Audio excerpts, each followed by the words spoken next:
Friends, life of সদীপে চ্যানেলে তোমাদেরকে আরো একবার স্বাগত। আশা করি তোমরা সকলেই ভালো আছো আর আমরাও ভালো আছি। আজকে তো শিব পুজো আর আজকে আমি উপোস করি, কিন্তু শুভ উপোস করে না, তো ও তো খাবে। তার জন্য আমি ভাবলাম আজকে ডালিয়ার খিচুড়ি আর একটা পাঁচ তরকারি করি, একটু বেশি করেই করব, তাতে পরের দিন আমিও একটু খেতে পারি, কারণ খিচুড়ি খেতে আমার খুব ভালো লাগে। আর এখানে আমি এক বাটি ডালিয়া নিয়ে নিয়েছি, আর ডালিয়াটার দানাগুলো দেখেছো কত বড় বড়। তো এই ডালিয়াতে আমি কি প্রথমে মাখিয়ে নিচ্ছি হচ্ছে হলুদ, দারচিনি, এলাচ গুঁড়ো আর হচ্ছে একটু সামান্য ঘি, সব কিছু দিয়ে খুব ভালো করে এটাকে মাখিয়ে রাখছি, তাহলে না খিচুড়ির টেস্টটা খুব সুন্দর আসে। এবার আমি একটি কড়াইয়ে তেজপাতা, দারচিনি, এলাচ আর জিরে ফোড়ন দিলাম। আর খিচুড়ি আর পাঁচ তরকারির জন্য যে মশলাটা করে নিয়েছি, সেই মশলাটাতে ধনে, জিরে, কাঁচা লঙ্কা, শুকনো লঙ্কা আর দিয়েছি হচ্ছে আদা, ব্যাস এগুলো দিয়ে আমি আজকে মশলাটা করে নিয়েছি। তো এই পাঁচ ফোড়নটা মানে ফোড়ন দেওয়ার পরে আমি মশলাটা দিয়ে দিলাম, এবং মশলাটা দেওয়ার পরে খুব ভালো করে আমি নাড়াচাড়া করছি। আর মশলাটা দেওয়ার পর এত তেল ছিটকাচ্ছিল না, সেই কারণে আমি একটু সামান্য জল দিয়ে দিয়েছি, যাতে তেল ছিটানোটা বন্ধ হয়। এরপরে যথারীতি নুন আর হলুদ দিয়ে ভালো করে মশলাটাকে কষাচ্ছি, আর দিয়ে দিলাম একটু সামান্য টমেটো।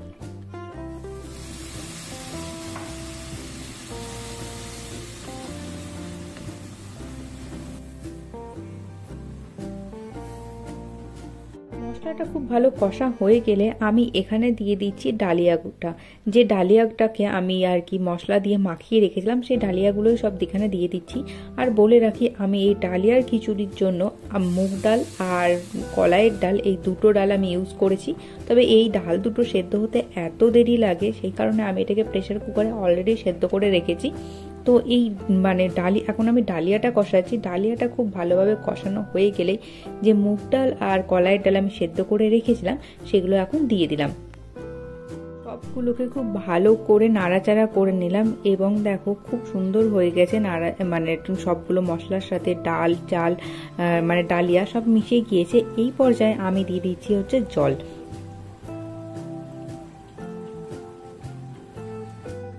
এখন আমি আরো কিছু পরিমাণ জল দিয়ে দেব। জল দিয়ে দেওয়ার পরে আমি এটাকে ঢাকা দিয়ে রেখে দেব কিছুক্ষণের জন্য সেদ্ধ হতে। প্রায় আমি এটাকে আধ ঘন্টা মতো রেখেছিলাম, যেহেতু এই ডালিয়ার দানাগুলো অনেকটা বড় বড়, মানে এক একটা দানা তো পুরো গোটাই আছে, ভাঙাই হয়নি, এরকম টাইপের, সেই কারণে আমি আধ ঘন্টা মানে রেখেছিলাম। তারপরে আমি ঢাকা খুলে উপর থেকে গরম মশলা ছড়িয়ে দিলাম আর একটু সামান্য বাটার দিলাম, ব্যাস রেডি আমার ডালিয়া। এবার আমি চলে এসেছি পাঁচ তরকারি রান্না করার জন্য। তো এখানে পাঁচ তরকারির জন্য আমি নিয়ে নিয়েছি হচ্ছে আলু, বিনস, গাজর, তারপরে ব্রকলির ডাঁটা, আর নিয়েছি হচ্ছে বাঁধাকপি কিছুটা পরিমাণ। সব কিছুকে খুব ভালো করে ধুয়ে রেখে দিয়েছিলাম। আর এখানে দেখো আমি সর্ষের তেল ইউজ করছি রান্নাতে। নিরামিষ রান্নাতে সর্ষের তেল দিলে না বেশ ভালো টেস্ট আসে। তো এখানে আমি সর্ষের তেলে তরকারিগুলোকে মানে ভেজিটেবলসগুলোকে সব ভালো করে দিয়ে দিয়েছি, এবং একটু উপর থেকে নুন দিয়েছি। আর তারপর আমি একটু সামান্য আর কি হলুদ দিয়েছিলাম। হলুদ দিয়ে এটাকে খুব ভালো করে তেলের মধ্যেই খুব অল্প পরিমাণ জল দিয়ে সেদ্ধ করে নিচ্ছি। দেখো আমার তরকারিগুলো খুব সুন্দরভাবে সেদ্ধ হয়ে গেছে আর ভাজা ভাজা হয়ে গেছে। তো এবার তরকারিগুলোকে তুলে রেখে আমি ওই কড়াইয়ে একটু সামান্য তেল দিয়ে ওতে মশলা দিলাম। যে মশলাটা আমি খিচুড়িতে করে দিয়েছি সেম একই মশলা দিলাম, আর এটাতে ফোড়ন দিয়েছিলাম শুধুমাত্র জিরে। এরপরে আমি মশলাটাকে দিয়ে খুব ভালো করে মশলাটা কষিয়ে নিচ্ছি, আর আমি দেব নুন, হলুদ আর কিছুটা পরিমাণ টমেটো।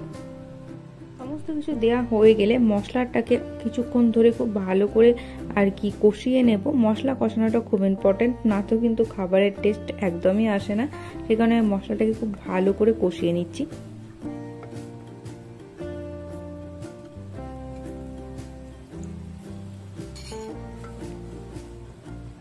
দেখো মশলা আমার খুব ভালো করে কষে গিয়েছে, একদম তেল ছেড়ে গেছে। এখন আমি দিয়ে দেব যে সবজিগুলোকে আমি সেদ্ধ করে রেখেছিলাম, সেই সমস্ত সবজিগুলো দিয়ে খুব ভালো করে নাড়াচাড়া করব। দেখো আমার তরকারিটার কালারটা কি সুন্দর এসেছে, দারুণ লাগছে দেখতে, খেতেও অবশ্যই ভালো লাগবে আশা করি। তবে আমি তো খেতে পারবো না, আমি উপোস করে আছি, শুভ খাবে, আমি ওটাই ওর কাছে শুনবো যে কেমন। আর আজকে যেহেতু আমি শিব পুজোর উপোস করে আছি, তাই জন্য আমার এনার্জিটাও একদমই ডাউন লাগছে। তরকারিগুলো যেহেতু আমার আগে থেকেই ভাজা এবং সেদ্ধ করা দুটোই ছিল, আর মশলাটা খুব ভালো করে কষিয়ে নেওয়ার পরে তরকারিটা দেওয়ার পর আর বেশিক্ষণ সময় লাগেনি।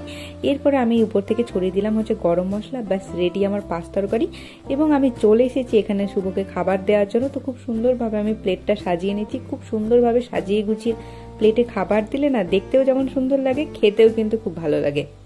তোমরাও কিন্তু এরকম ডালিয়ার খিচুড়ি বানিয়ে নিতেই পারো নিরামিষের দিন বা পুজোর দিনে, খেতে কিন্তু বেশ ভালোই লাগবে। তাছাড়াও যে উপোস করে আছে সে তো উপোস করে আছে, কিন্তু যারা বাড়িতে খাবে তাদের জন্য কিন্তু এরকম বানাতে পারো। আমি যেমন শুভর জন্য বানিয়েছিলাম। তো তোমাদের কেমন লাগলো অবশ্যই জানিও, ভালো লাগলে